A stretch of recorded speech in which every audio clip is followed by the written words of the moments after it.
Hi, everyone, and welcome back for another episode of Malice in the Mitten. I am your host, Tracy Preston, along with my bestie, Christine Mulligan. Hey, Christine. Hey, Trace. Hey, everybody. What are we getting into today? What are you telling me about? What's happening? Well, we've talked about Mackinac Island before and how beautiful it is. It's a place unlike any other. The Grand Hotel has the world's largest covered porch, and there's no cars, lots of horses, and bikes to get around on the island. It is truly a slice of paradise. But many years ago, it also held tragedy, a murder, an unsolved murder, a cold case to this very day. You would think that would be easy to solve because you can track who comes and goes from the island. But I feel like there's probably always a little way around, little boats and stuff. Is that even a thing? There's ferries that you take to the island, and that carries a ton of people. Those ferries are running all day long, back and forth to the island from either St. Ignace or Mackinac City. But, when you pull in, there's sailboats. I mean, anybody who has a boat could get there and leave. Yeah, I would think that would be the way that somebody could come in and out undetected. But then again, supposedly, there's isn't there somebody always at the marinas knowing who's coming and going? But I guess really not, huh? Well, there are thousands and thousands and thousands of visitors every day, all day long. So I think it would be a much bigger task than what someone might think. And I think it would be pretty easy for someone to go undetected. I mean, what if you slipped on that damn boat? Somehow you got on the boat. I don't know. I mean, you have to buy a ticket to get on those ferries, but who knows? Someone could be tricky. All right, so let's get into it. All right, here we go. This is Season 9, Episode 24, Grim on the Straits, the Unsolved Murder on Mackinac Island. Content warning. This episode discusses sexual assault and homicide. Viewer discretion is advised.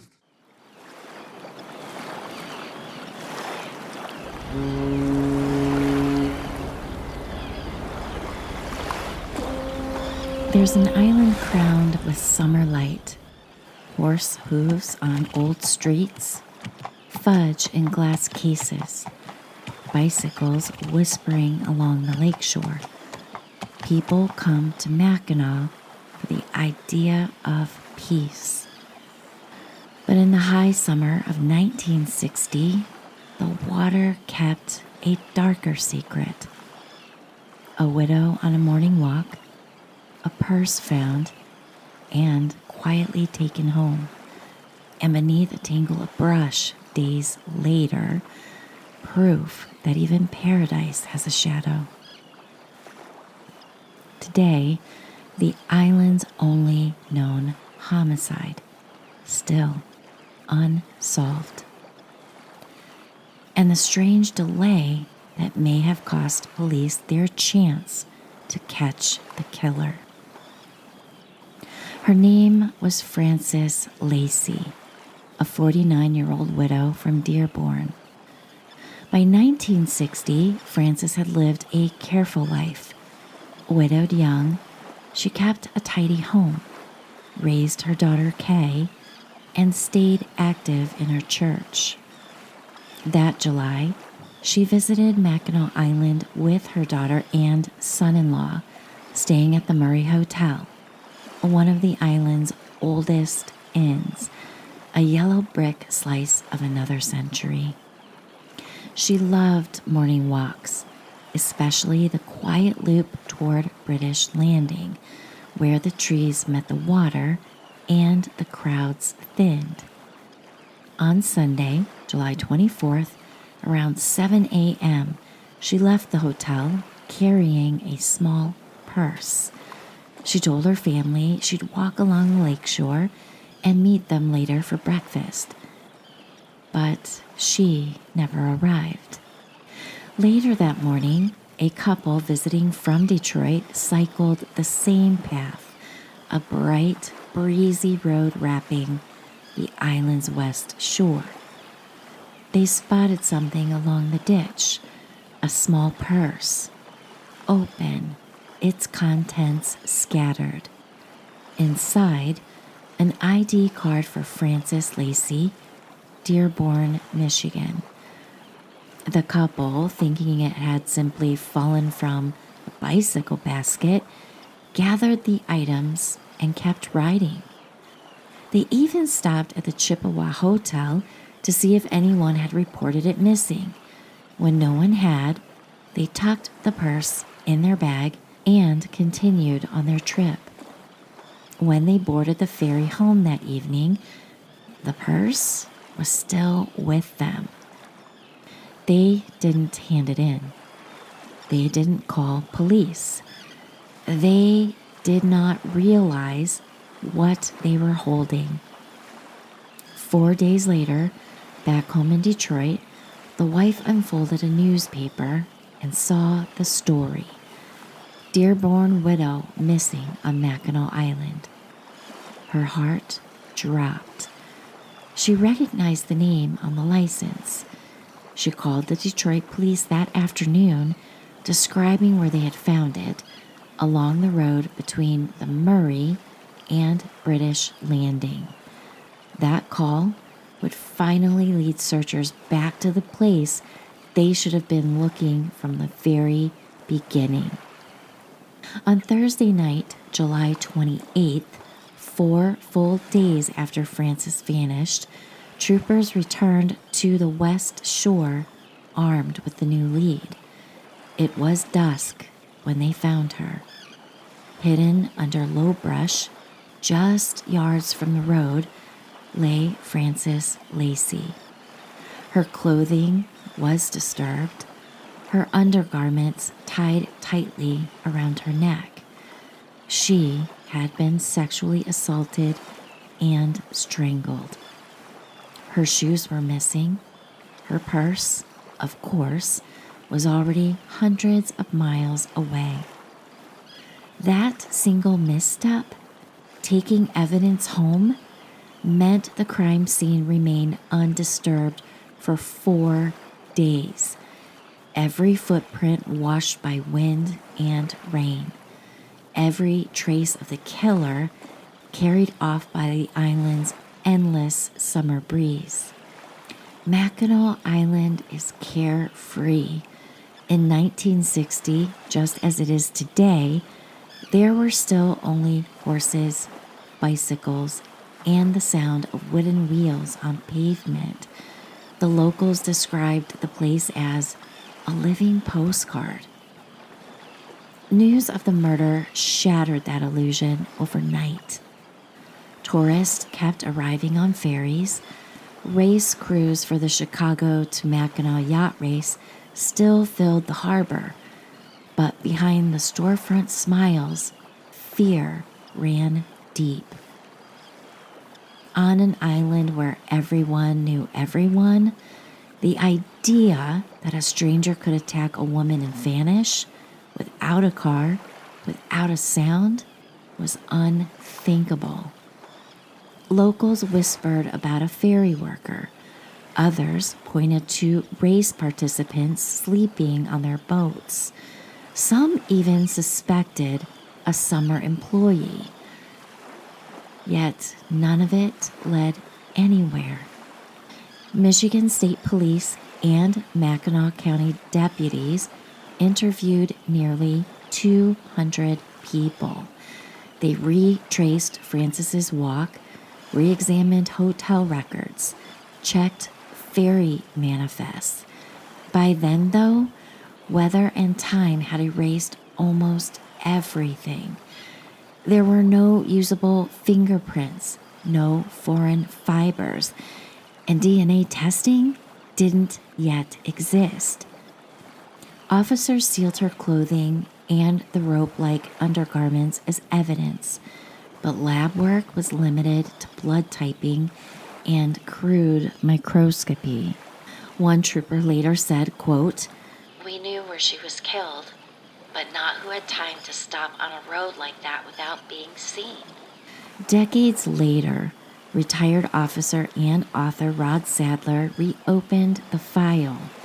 His book, Grim Paradise, pulls together every surviving report, thousands of pages spread across 5 state agencies.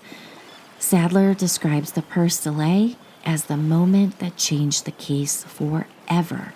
Quote, "Had that purse been turned in immediately, the body would have likely been found that same day. There's no question contamination and time destroyed what might have solved it." He argues that Frances was likely killed where she was found, a blitz attack by someone familiar with the route, possibly even watching her approach from the brush. Sadler's research also follows ripples outward, other Michigan murders that share eerie similarities: solitary female victims, rural isolation, sexual assault, and strangulation. None proving connected, but the shadows overlap. One of those later cases, the 1973 murder of Don Magyar in Shiawassee County, was solved decades later through DNA, identifying Gerald Leroy Weingart. Weingart's later residence in Eaton Rapids caught investigators' eyes. The thought, if he traveled Michigan's interior by road, could he have visited the island years later?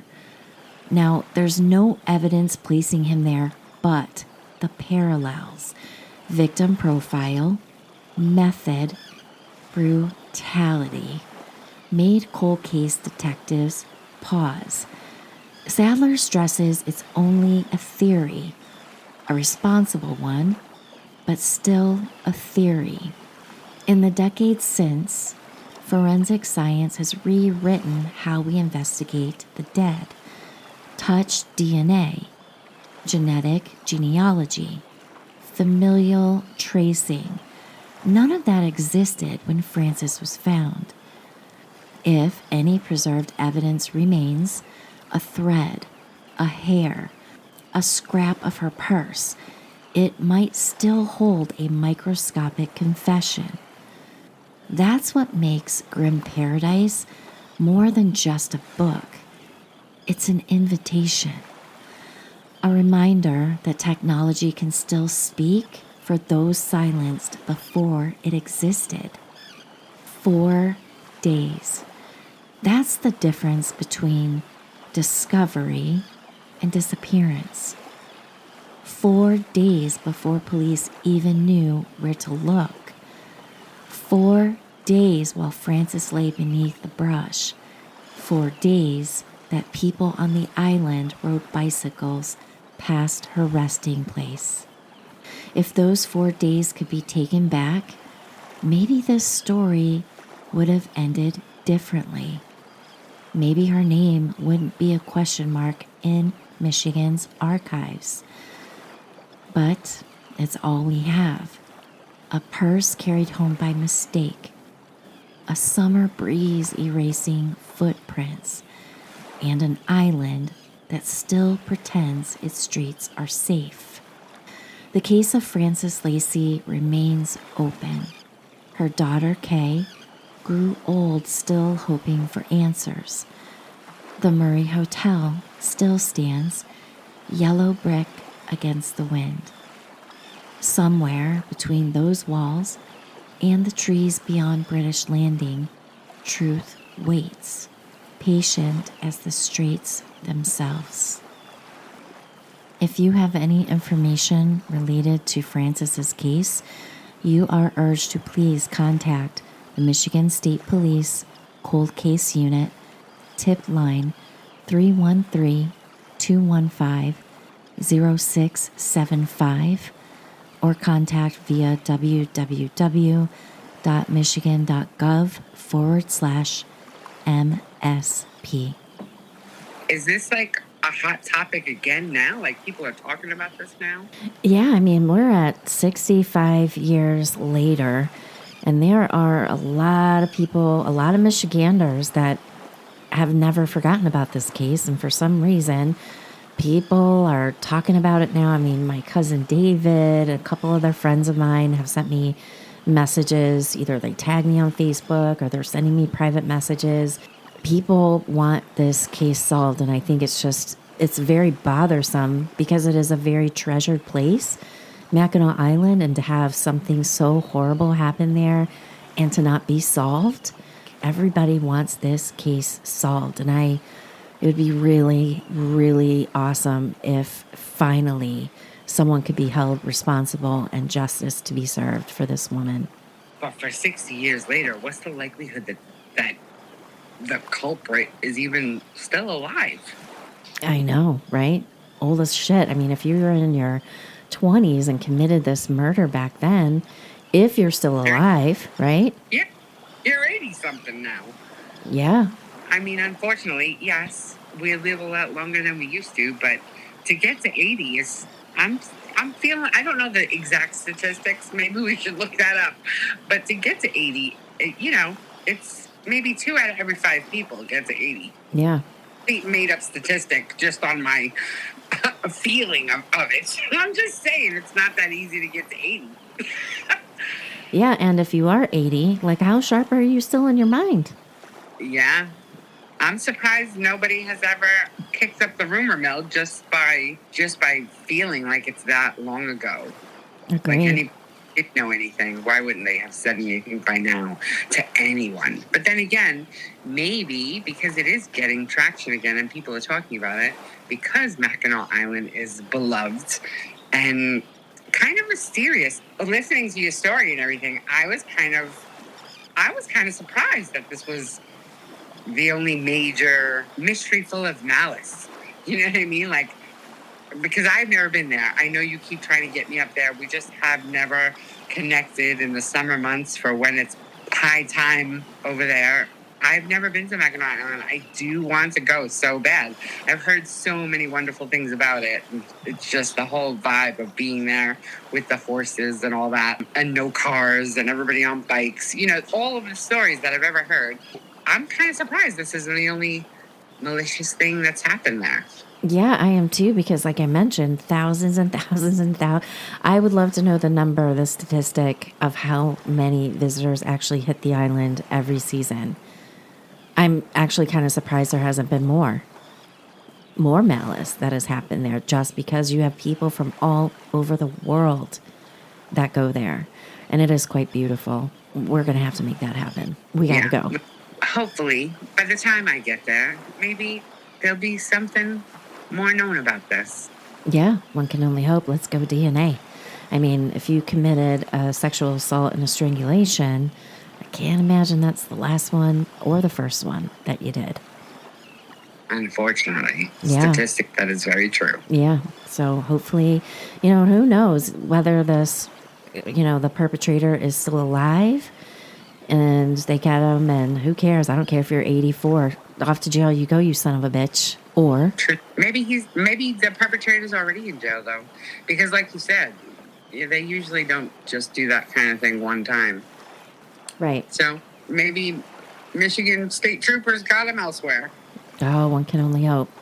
And if he's dead, at least, again, hopefully DNA would say, hey, this was the one who did it. At least there would be some form of, I hate the word closure, but at least, and closing the loop. At least it's no longer a cold case. You can say this is the person who did it. I mean, this poor woman needs justice. And so does her family. All right. Well, that's our story for today, everyone. Thank you so much, as always, for listening. And we will see you all back on Wednesday for Round Robin. Have a great week, everyone. Bye. Bye.